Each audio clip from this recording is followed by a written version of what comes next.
Love story ni Jericho Rosales at Janine Gutierrez. Paano nagsimula ang kanilang relasyon? Okay, one day I had asked her would you like to do a script reading with me? All-Star Update.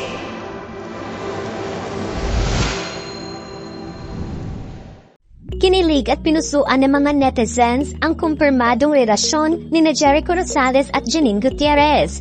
Pero paano nga ba nagsimula ang love story nila? Pinusuan ng karamihan ang naging pag-amin ng aktres na si Janine Gutierrez noong buwan ng Agosto sa usap-usapan tungkol na sa relasyon nito sa aktor na si Jericho Rosales. Diretsahang kinumpirma niya mismo na dating na sila ng aktor. Maging ang aktor ay hindi na nagpaligoy-ligoy pa at inamin din na may relasyon sila ng aktres. Ayon sa impormasyon na inilahad ni Echo, na nais nga niya noong una na maging parte lamang ng production ng bagong proyekto ng kapamilya na Lavender Fields kung saan kasama niya rin ang aktres. Ngunit hindi nga ito ang nangyari dahil kalaunan na rin niya na pagtanto na may paghanga at na-develop na rin siya sa kanyang co-star. Masaya umano siya dahil nakatrabaho na niya ang aktres at ito ang kanilang unang pagsasama sa isang proyekto. Sa panayam sa kanya ni Karen Davila ngayon, inakala umano niya na 24 years old lamang si Janine. Sa kanyang paglalahad, hindi niya inakala na magkakaroon sila ng koneksyon sa isa't isa. Nang malaman niya na may proyektong binigay sa kanya ay sobrang saya niya lalo na at ito ang kanyang pag-arting muli sa teleserye. Nang biniro umano siya ng kanyang makeup artist na 24 lamang daw ang aktres ay napaawat siyang bigla dahil ayaw naman daw niyang makipag-date sa sobrang bata sa kanya. Ngunit nadiskubre umano niyang hindi pala at pwede pala ang agwat ng edad nila kaya itinuloy niya ang panliligaw sa aktres.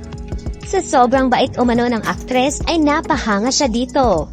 Hindi naman niya inakala na nung una niya itong niyaya ay naging swak sila sa isa't isa at tumagal pa umano ng 6 na oras ang naging usapan nila. Sa pagiging magkatabaho nila sa kanilang teleserye ngayon ay dito nagsimula ang malalim na koneksyon nila sa isa't isa. Sa paglalarawan pa ng aktres na sobrang saya umanong kasama ni Echo bilang katabaho at kaibigan. Saad pa ng aktres, nang kinumpirma ng aktor ang relasyon nila sa publiko, ay sobrang refreshing umano ito para sa kanya. Isa umano sa mga nagustuhan niya sa aktor ay sobrang mapagkumbaba sa buhay. Inihayag naman ni Echo kung bakit ang bilis na mga pangyayari at may karelasyon siya kaagad. At wala pang 1 taon na hiwalay ito sa kanyang dating asawa ay nakahanap na ito ng bago. Inamin niya na nag-click talaga sila ng aktres dahil nasa passion nila sa pag-arte. Noon pa man ay kilala na niya ang aktres na sobrang mapagmahal na tao at mahal ang kanyang karera. Naging tulay ang parehong pagkahilig nila sa acting upang mapalapit pa sila sa isa't isa, aniya. Masaya kasi medyo nerdy din siya, like about the backstory of the character, the workshops, na ako din. Kinakabahan din ako sa mga karakter ko, so basa ako ng basa. Ansya, madiscuss din siya at nagustuhan ko yun. Pag ginagawa namin yung eksena, align kami at natutulungan niya talaga ako. Hindi naman problema kay Janine, ang 10-year age gap nila ni Echo, dahil magkatulad naman daw sila ng personality. Masaya umano para sa aktres na kalmado lamang ang pag-anunsyo nila sa kanilang relasyon at wala masyadong tensyon. Binigyang liyaw naman ni Echo na magkaibigan pa rin sila ng kanyang dating asawa na si Kim Jones at parehong napagdesisyonan lamang nilang huwag na lamang ibahagi pa lahat sa publiko ang tungkol na sa hiwalayan nila. Nasiyahan naman ang ina ni Janine na si Lotlot de Leon sa relasyon nito sa aktor at boto naman ito sa relasyon ng dalawa.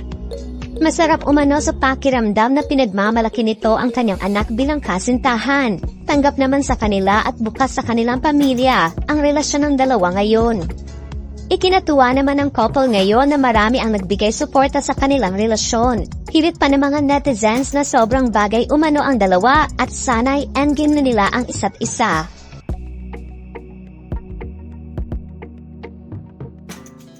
In an interview, you said you are seeing Janine. Okay, did you see that coming? No. No, I didn't.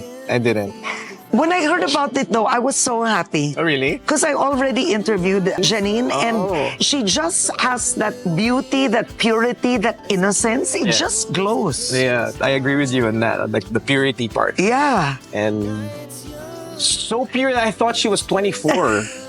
EJ said my makeup artist, she's 24. What? Yeah, no. Like, okay, bye. Alam mo yun, parang bye. I'm not dating a 24-year-old girl. Tapos ay, Google. Oh, okay, pwede pala. Pwede pa pala. But the first week of Lavender Fields was very tough on her because she's a different person from Iris, you know. We know her. She's just like, she talks calmly, sweetly. Yeah. Person who's like almost never upset about anything, you know, handles herself really well. Such And humility too. humility. Yeah. She's this type of person that, okay, a no is a no and a yes is a yes. So she knows her decisions and she does it in a way, in a very smooth and soft, Yeah. tender kind of way. Wait, so how did that's you kind of date like her? the one that I was gonna say that. How did you date her? Okay, one day I had asked her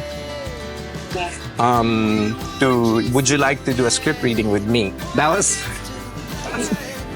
I'm sure she has her own version of the story, but why would I ask for a script reading? Yeah. But she's the only person I haven't worked with. Jody, I've worked with her. We've spent time in Atok. We've already like caught up, and then Sir Ed have worked with him. I know most of the guys that she was going to be my work wife, my wife in the show. Yeah. All of the issues or the decisions that my character was going to do in the show was because of the relationship that they have. This is not some easy working relationship. Yes. We needed to, so I was like in my head, ooh, coffee. Script reading and coffee. So when did So you know? I asked her and I brought my iPad and then we saw each other at a cafe. Then I brought my iPad out. She started laughing. She was like, holy God, you have an iPad. I said, yes, this is a work meeting. This is a work meeting. So cut the long story short, 6 hours later, we never got to open the iPad. So it was like, it ended up with like Japanese food at 3 p.m. And then she went to her lola, Pilita Corrales. And then that's it. I was like, wow, I can spend 6 hours talking to this girl. But you felt something, ganon. That's when I felt something. Okay. Yeah. During our promo shoot, I saw her. I was like, wow, she's just like really like this big white energy, you know? Yeah. Like, wow, she's that energy, you know, that good energy. And I was like drawn to that.